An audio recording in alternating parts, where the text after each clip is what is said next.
Japan దేశ ప్రజా రవాణాలో బుల్లెట్ ట్రైన్కి ప్రత్యేక స్థానం ఉంది. జపాన్ సాంకేతికతకు అది నిదర్శనం. జపాన్కు గర్వకారణం. బుల్లెట్ ట్రైన్ వేగానికి అది అసలు కదులుతున్నట్టు అనిపించదు. నెక్స్ట్ జనరేషన్ రైళ్లను తయారు చేసి ప్రపంచం దృష్టిని ఆకట్టుకున్న జపాన్ ఓ దశాబ్ద కాలంగా ఈ తరహా రవాణాను అభివృద్ధి చేస్తూ వస్తోంది. ఆ వరుసలో రానున్న మాగ్లేవ్ ట్రైన్స్గా పిలిచే కొత్త తరం బుల్లెట్ ట్రైన్స్లో ప్రయాణించడం ఒక అనుభూతి కానుంది.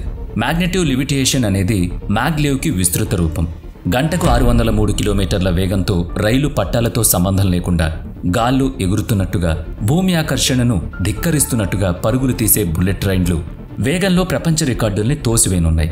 ఇంతకీ పరుగులు తీసే రైలు అని అనడం సరైన పదమే కాదంటారా? పోనీ ఎగిరే రైలు అందామంటే దానికి రెక్కల్లేవాయాయి. సరే, మీరే ఒక పదం ఊహించి కామెంట్ చేయండి.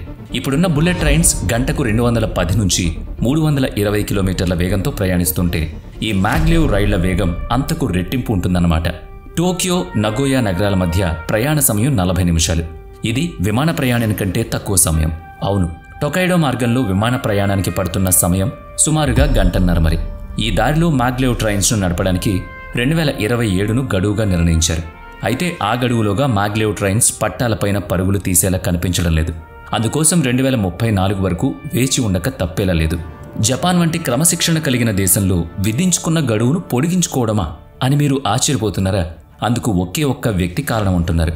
షికాగో రాష్ట్ర గవర్నర్ హైటా కవకట్సు హై స్పీడ్ ట్రైన్స్ రవాణాను అడ్డుకోవడంలో, దశాబ్దాల పాటు వాటిని జాగు చేయించడంలో కారణభూతులయ్యాడు. అయినా మాగ్లేవ్ వంటి వేగవంతమైన రైళ్లను ప్రజా సౌకర్యార్థం ప్రవేశపెట్టడంలో అభ్యంతరాలేముంటాయి? రాజకీయ నాయకులు ఎప్పుడూ ఇంతే అని అనిపించక మానదు. పైగా ఇప్పుడు అతను పదవిలో లేడు కాబట్టి పనులు పట్టాలెక్కుతాయని కూడా అనుకుంటున్నారు. అతను నిజంగానే అలాంటి వ్యక్తేనా అన్నది తెలియాలంటే మనం కొన్ని వివరాలు తెలుసుకోవాలి. మొదటి షింకన్సేన్ రైళ్లు 1964లో ప్రారంభమయ్యాయి. దాంతో టోక్యో, ఒసాకాల మధ్య ప్రయాణం రూపురేఖలే అనూహ్యంగా మారిపోయాయి. నిజం, 7 గంటల ప్రయాణం 2.5 గంటలకు కుదించబడ్డం అబ్బురమే కదా. మరిప్పుడు అదే ప్రయాణం మాగ్లేవ్ రైళ్లు ప్రవేశంతో 67 నిమిషాలకు తగ్గిపోనుంది. టోక్యో నుంచి నగోయా వరకు ఒక లైన్, నగోయా నుంచి ఒసాకా వరకు మరో లైన్, మొత్తం 2 లైన్ల రైలు మార్గం ఇది. మ్యాగ్నెటిక్ లెవియేషన్ టెక్నాలజీని ఉపయోగించుకుంటూ ప్రయాణించనున్న ఈ రైళ్ల సాంకేతికత సైన్స్ పరంగా కొత్తదేం కాదు. కాకుంటే 21వ శతాబ్దానికి అనుగుణంగా అది అభివృద్ధి చేయబడింది. రెండో ప్రపంచ యుద్ధానంతరం యుద్ధ విధ్వంసాన్ని అనుభవిస్తూనే జపాన్ అగ్రదేశంగా ఎదిగిన వైనం ఆదర్శప్రాయమని అందరూ అంటూ ఉంటారు. అది అంగీకరిస్తారు కూడా. ఇప్పుడు ఈ మ్యాగ్నెటివ్ లెవియేషన్ రైలు బండ్ల సాంకేతికత జపాన్ను మరింత ఉన్నత స్థానానికి తీసుకువెళ్తుందని నిపుణులు చెప్తున్నారు. 1964లోనే మొదటి తరం బుల్లెట్ రైళ్లు టొకైడో షింకన్సేన్లను జపాన్ ప్రవేశపెట్టినప్పుడు తక్కిన ప్రపంచ వైమానిక రంగం అభివృద్ధి మీద దృష్టి పెట్టింది. లోకోమోటివ్ ఇంజిన్లను వదిలించుకోవడానికి ప్రపంచం చూస్తున్న ఆ కాలంలో జపాన్ గంటకు 210 కిలోమీటర్ల వేగంతో ప్రయాణించే బుల్లెట్ రైళ్లను అభివృద్ధి చేసుకుంది. అప్పటికి మామూలు రైళ్ల గరిష్ట వేగం గంటకు 150 కిలోమీటర్లు. జపాన్ బుల్లెట్ ట్రైన్ల వేగానికి కారణం గాలి నిరోధాన్ని అధిగమించేలా వాలుగా, సరళ రేఖలా తయారు చేసిన వాటి ముందు భాగం. కాబట్టి బుల్లెట్ ట్రైన్స్ స్థిరమైన వేగంతో సాంప్రదాయ రైళ్లను వెనక్కి నెట్టేశాయి. సాధారణంగా లోకోమోటివ్ రైళ్ల బండ్లు ఒకే ఇంజన్తో నడుస్తాయి. షింకన్సేన్ రైలు బండ్లు బహుశా విద్యుత్ ఇంజన్లతో నడుస్తాయి. ఈ మల్టిపుల్ ఎలక్ట్రిక్ మోటార్స్ను కలిగి షింకన్సేన్ రైళ్లను నడపడానికి ప్రత్యేకించిన హై స్పీడ్ ట్రాక్స్ను జపాన్ నిర్మించింది. కాబట్టి ప్యాసింజర్ ట్రైన్స్ మూలంగా కానీ, సరుకు రవాణా ట్రైన్స్ మూలంగా కానీ వాటి ప్రయాణానికి అడ్డు లేకుండా నిరాటంకంగా సాగేలా మౌలిక సదుపాయాల్ని అభివృద్ధి చేశారు. ఈ రైలు మార్గాల్లో మలుపులు, వంపులు అతి తక్కువగా ఉంటాయి. దాంతో తరచుగా వేగాన్ని తగ్గించుకోవాల్సిన అవసరము ఏర్పడదు. కాబట్టి రైళ్ల రాకపోకల్లో అనూహ్యమైన ఆలస్యాలు ఉండవు. ఇందుమూలంగా వ్యాపారులకు, కార్మికులకు తమ పనులు చేసుకోవడానికి ఎంతో వీలు కలుగుతుంది.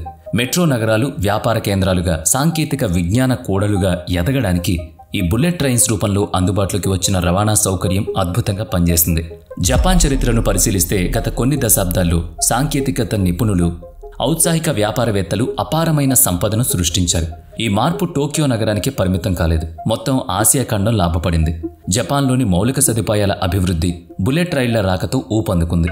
వాటిలో అత్యంత ముఖ్యమైంది ప్రధాన నగరాల మధ్య దూరాల్ని గణనీయంగా తగ్గించవేయడమే. టోక్యో, ఒసాకాల నడుమ ప్రయాణ సమయం 6 గంటల నుంచి 4 గంటలకు తగ్గిపోవడం అభివృద్ధిలో తొలి అడుగు. జపాన్ పల్లెలు, పట్టణ కేంద్రాల నడుమ వాణిజ్య అవసరాలు, వస్తు సేవలు, కార్మికుల సేవలు విస్తారంగా అందుబాటులోకి రావడంతో ఉద్యోగ అవకాశాలు పెరిగాయి. మౌలిక సదుపాయాలు తారాజు వల్ల వృద్ధి చెందాయి. ఆరంభంలో 1964లో 515 కిలోమీటర్ల దూరమున్న టొకైడో షింకన్సేన్ల ప్రయాణ మార్గం ప్రస్తుతం 2951 కిలోమీటర్లకు విస్తరించింది. రైళ్ల వేగం గరిష్టంగా గంటకు 260 కిలోమీటర్ల నుంచి 320 కిలోమీటర్ల వరకు కూడా ఉంటుంది. రైలు రవాణాను అభివృద్ధి చేయడం ద్వారా ఆర్థికాభివృద్ధిని సాధించిన జపాన్ పనితీరును ఐరోపా దేశాలు, అమెరికా అనుసరిస్తున్నాయి. జపాన్కు పక్కనే ఉన్న మరో అగ్రరాజ్యం చైనా కూడా ఇటువంటి హైస్పీడ్ ట్రైన్స్ను తమ దేశంలో ప్రవేశపెట్టింది. చైనా విశాలమైన దేశం కనుక పొడవాటి రైల్వే లైన్లను నిర్మించుకోవడం ఆ దేశ ఆర్థిక రంగానికి ఊతంగా నిలిచిందని ప్రత్యేకంగా చెప్పనవసరం లేదు. అయితే జపాన్ సాంకేతికత మటుకు ప్రపంచ స్థాయిలో ప్రమాణాలను రూపొందిస్తోందని తప్పక చెప్పుకోవాలి. ప్రపంచంలో పలు దేశాలు బుల్లెట్ ట్రైన్లను ప్రవేశపెట్టడానికి ఉత్సుకతతో ఉన్నాయన్నది మాత్రం వాస్తవం. సాంకేతికత అందుబాటులో ఉంది. రక్షణ విషయంలో డోకా లేదు. సామర్థ్యానికి కొదవు లేదు. విశ్వసనీయ ప్రయాణ సదుపాయం అనడంలో సందేహమే లేదు. ప్రయాణికులకు చక్కని ప్రయాణ అనుభూతిని ఇస్తుందనడంలో అనుమానమే లేదు. వెరసి బుల్లెట్ ట్రైన్లు దేశ ఆర్థికాభివృద్ధికి దారితీసి ఒక గొప్ప సాధనం అనడంలో అతిశయోక్తి లేదు. ఈ నేపథ్యంలో జపాన్ నెక్స్ట్ జనరేషన్ బుల్లెట్ ట్రైన్లను ప్రవేశపెట్టే తరుణం కోసం ప్రపంచం ఆసక్తికరంగా ఎదురుచూస్తోంది. అందుకు తగ్గట్టే జపాన్ వద్ద చాలా పెద్ద సృజనాత్మక ఆలోచనలున్నాయి.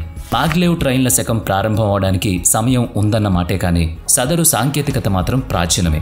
అయస్కాంత శక్తిని ప్రచోదనం చేయడం ద్వారా సూపర్ కండక్టివ్ మ్యాగ్నెట్ను తయారు చేస్తారు. తత్ఫలితంగా రైలు బండి పట్టాల మీద పైకి లేస్తుంది. అదే శక్తి రైలును ముందుకు నెడుతుంది. సజాతి ధృవాలు వికర్షించుకుంటాయి, విజాతి ధృవాలు ఆకర్షించుకుంటాయనే సాధారణ అయస్కాంత ధర్మాన్ని ఇక్కడ ఉపయోగిస్తున్నారు. ట్రైన్ పూర్తి వేగాన్ని అందుకున్నప్పుడు గంటకు 500 కిలోమీటర్ల వేగంతో ప్రయాణించగలదని నిపుణులు వెల్లడిస్తున్నారు. 2015లో టెస్ట్ రన్ చేసినప్పుడు ఆ వేగం గంటకు 603 కిలోమీటర్లుగా నమోదైంది. అయితే సంప్రదాయ బుల్లెట్ ట్రైన్స్కు ఉండే చక్రాలు ఏర్పరిచే ఘర్షణ కారణంగా అవి ఈ వేగాన్ని అందుకోవడం అసాధ్యం. కనుకనే అయస్కాంత వికర్షణ శక్తి అంటే మ్యాగ్నెటిక్ లెవిటేషన్ ద్వారా ఆ అసాధ్యాన్ని సుసాధ్యం చేశారు. The central Japan railway company super conductive మ్యాగ్నెట్ను ఉపయోగించి మ్యాగ్నెటివ్ లెవియేషన్ను అభివృద్ధి చేసింది. సాధారణంగా విద్యుదయస్కాంతాలను -269 డిగ్రీల సెల్సియస్ ఉష్ణోగ్రతకు చల్లబరిచినప్పుడు అవి రైలు బండి మొత్తాన్ని గాల్లోకి లేచేలా చేస్తాయి. అయితే అంతకు ముందుగా ట్రైన్ ఒక నియమిత వేగాన్ని అందుకోవాల్సి ఉంటుంది. అంటే సాంప్రదాయంగా గంటకు 150 కిలోమీటర్ల వేగాన్ని అందుకోగానే మ్యాగ్నెటివ్ లెవిటేషన్ పనిచేస్తుంది. రైలు బండికున్న రబ్బర్ చక్రాలు పైకి లేస్తాయి. ట్రాక్కి అమర్చిన కాయిల్స్తో రైలు అనుసంధానమవుతుంది. ఒకటి రైలు ద్రవ్యరాశిని శూన్యం చేస్తుంది, మరొకటి రైలును ముందుకు తోస్తుంది. చక్రాలు లేకుండానే రైలు బండి పట్టాలపై పరుగులు తీస్తుంది. మాగ్లేవ్ రైలు బండ్లు పూర్తిగా స్వయంచాలిక పద్ధతిలో పనిచేస్తాయి. అంటే ఆటోమేటిక్ ట్రైన్ అన్నమాట. కేవలం రైలు మార్గం అంటే ట్రాక్ స్వయంగా రైలును నియంత్రిస్తుంది. ప్రమాదరహితమని వేరే వాహనంతో ఢీకొట్టే అవకాశం దాదాపుగా శూన్యమని పేర్కొంటున్నారు. చక్రాలపై నడవదు కాబట్టి నిర్వహణ వ్యయం తక్కువ. దాదాపు అన్ని రకాల వాతావరణ పరిస్థితుల్లోనూ మాగ్లేవ్ రైళ్లు ప్రయాణికులకు సేవలందిస్తాయి.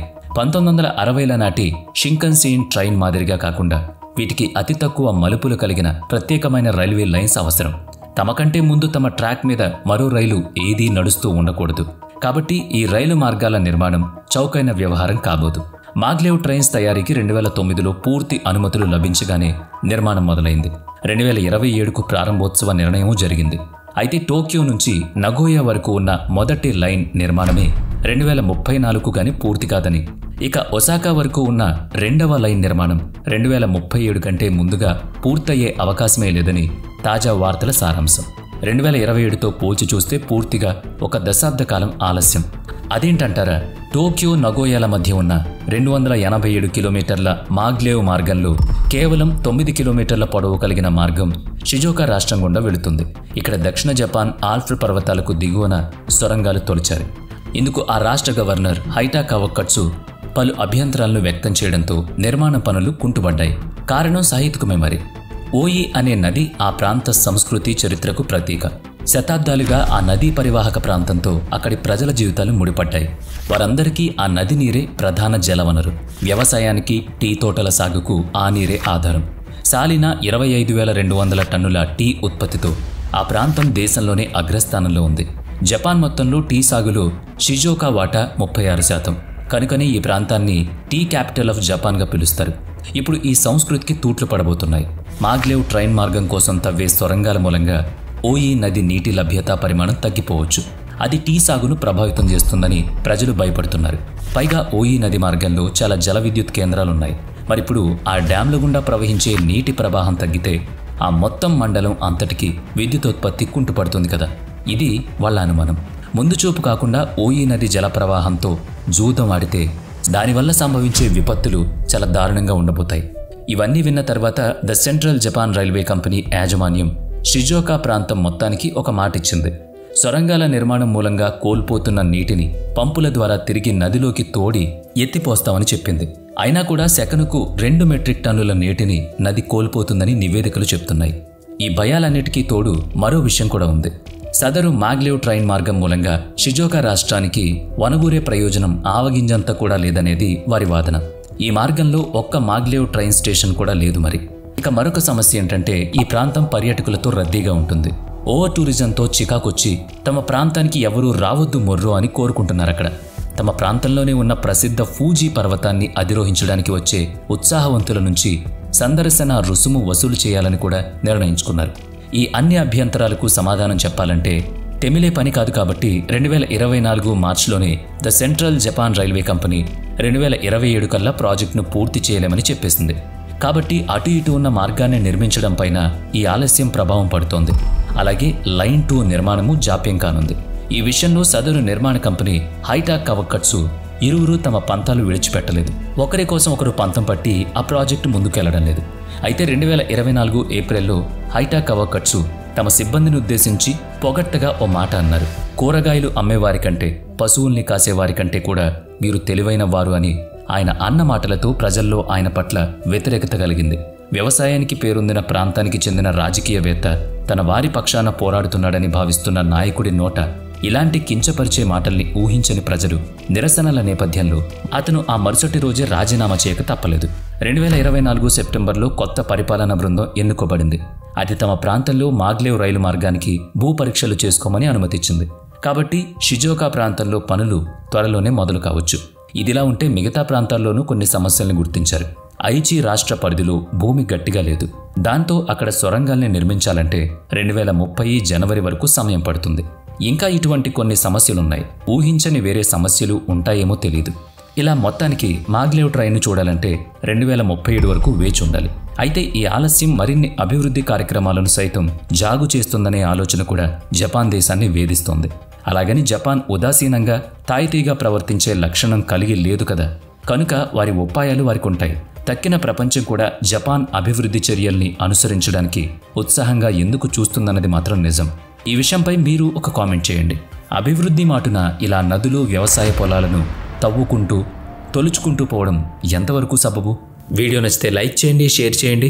ఇప్పటి వరకు మన ఛానల్ని సబ్స్క్రైబ్ చేయనట్లయితే ఇప్పుడే సబ్స్క్రైబ్ చేసుకుని పక్కనే ఉన్న బెల్ ఐకాన్పై క్లిక్ చేయండి.